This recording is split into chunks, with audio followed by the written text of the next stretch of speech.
Hello అండి. ఈరోజు మనం ఈ క్లాస్ లో 1.9 క్లాస్ నెంబర్ ఫండమెంటల్ అనాలిసిస్ ను చిన్న ఇన్వెస్టర్లు ఎలా వాడుకోవచ్చు అనేది అయితే మనం చూద్దాం.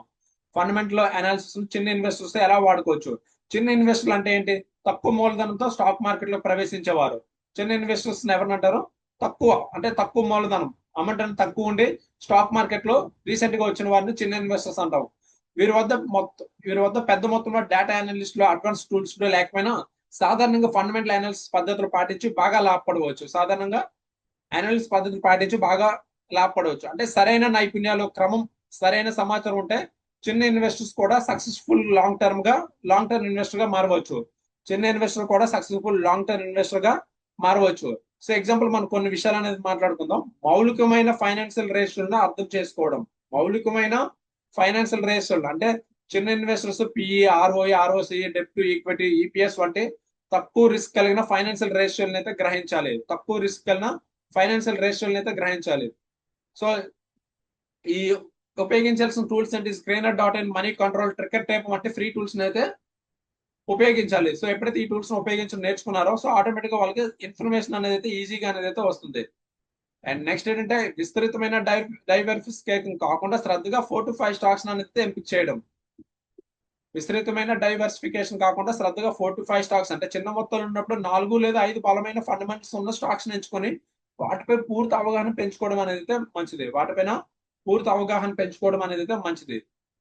నెక్స్ట్ ఏంటంటే సిప్ విధానంలో ఇన్వెస్ట్మెంట్ తక్కువ మొత్తంలో నెల నికరంగా బలమైన కంపెనీలో పెట్టుబడి పెట్టడం ద్వారా పద్ధతిగా సంపాదించుకోవచ్చు. నెల పెట్టుబడి పెట్టడం ద్వారా పద్ధతిగా సంపాదించుకోవచ్చు. అండ్ నెక్స్ట్ ఏంటంటే యాన్యువల్ రిపోర్ట్స్ న్యూస్ ఆర్టికల్ చదివే అలవాటు. అంటే వార్షిక నివేదికలు, కంపెనీ అప్డేట్స్, ఇండస్ట్రీ న్యూస్ చదివే బేసిక్ అవగాహన అయితే పెంచుకోవాలి. వార్షిక నివేదికలు, కంపెనీ అప్డేట్స్, ఇండస్ట్రీ న్యూస్ చదివి బేసిక్ అవగాహన అయితే పెంచుకోవాలి.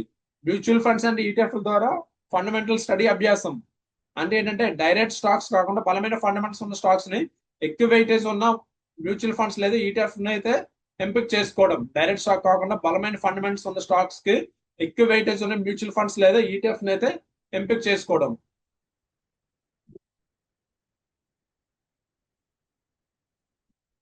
నెక్స్ట్ ఏంటంటే పెన్నీ స్టాక్స్ దూరంగా ఉండడం అంటే ఇవి ఎక్కువ రిస్క్ కలిగినందువల్ల ఏంటంటే ఫండమెంటల్స్ బలహీనంగా ఉంటాయి.